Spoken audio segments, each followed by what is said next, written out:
मैं वर्ष 2000 चलिए प्लीज, हो गया। साहिदा देखिए, साहिदा जी बहुत अच्छा बोलती है, सुनिए प्लीज।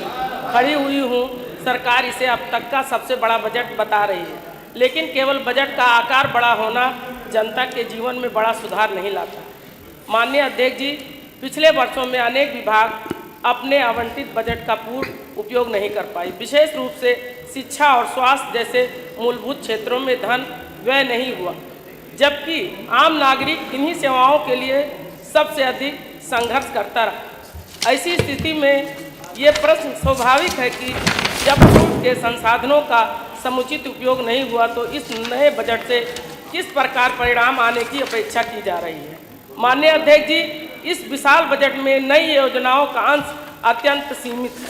अधिकांश प्रावधान पूर्ववर्ती योजनाओं के पुनः प्रस्तुतीकरण मात्र है। इसे विकासोन्मुख बजट कहना वास्तविकता से दूर प्रतीत होता है। प्रदेश का किसान आज बढ़ती लागत और घटती आय से जूझ रहा है। उर्वरक, बीज और डीजल की मूल्य निरंतर बढ़ रहे, किंतु इस बजट में न तो दृढ़ राहत का कोई ठोस प्रावधान है। युवाओं के संदर्भ में सरकार द्वारा रोजगार के बड़े आंकड़े प्रस्तुत किए जा रहे हैं, किंतु न भर्ती प्रक्रिया की समय सीमा है स्पष्ट है, न परीक्षा प्रणाली की विश्वसनीयता सुनिश्चित करने की कोई ठोस व्यवस्था है। माननीय अध्यक्ष जी, स्वास्थ्य क्षेत्र में भवनों और घोषणाओं का उल्लेख तो है, परंतु जमीनी सच्चाई ये है कि सरकारी चिकित्सालयों में आज भी चिकित्सकों की कमी है, दवाइयों का अभाव है और सुविधाएं अपर्याप्त हैं। महंगाई से त्रस्त आम नागरिक को इस बजट से कोई ठोस राहत नहीं मिली। अतः मैं ये स्पष्ट करना चाहती हूँ कि यह बजट आंकड़ों में भव्य अवश्य है, किंतु जन सरोकारों की दृष्टि से कमजोर है। प्रदेश की घोषणाओं का नहीं, परिणाम देने वाला बजट चाहिए। प्रदेश को प्रचार का नहीं, जन कल्याण का बजट चाहिए। और मैं अपने क्षेत्र के बारे में कुछ कहना चाहती हूँ। हमारे यहाँ शाहपुर अंबेडकर पार्क का जीर्णोद्धार के लिए मैं कई बार लेटर लिख चुकी, लेकिन अभी तक सरकार ने कोई बजट नहीं दिया। भड़रिया बढ़नी चाफा भड़रिया मार्ग रोड, जो मैं 4 वर्षों से बराबर लिख रही हूँ अध्यक्ष जी, लेकिन अभी तक उस पर कोई बजट नहीं गया, जबकि वो धर्मांत रोड है। और हमारे गांव बिथरिया का रोड 2 किलोमीटर मात्र है, लेकिन उस पर अभी तक कोई बजट नहीं लागू हुआ। जबकि जो डुमरियागंज का पुल था जर्जर था, इसलिए बरसात के मौसम में सारी लोडेड गाड़ियां उधर से जाती आती थी। लेकिन ये रोड अध्यक्ष जी बहुत ही महत्वपूर्ण बनाना जरूरी है। आए दिन रोड डेली उस पर एक्सीडेंट होता है। मैं महिला सशक्तिकरण की बात सरकार कहती है, मैं एक उदाहरण के लिए आपको बताना चाहती हूँ।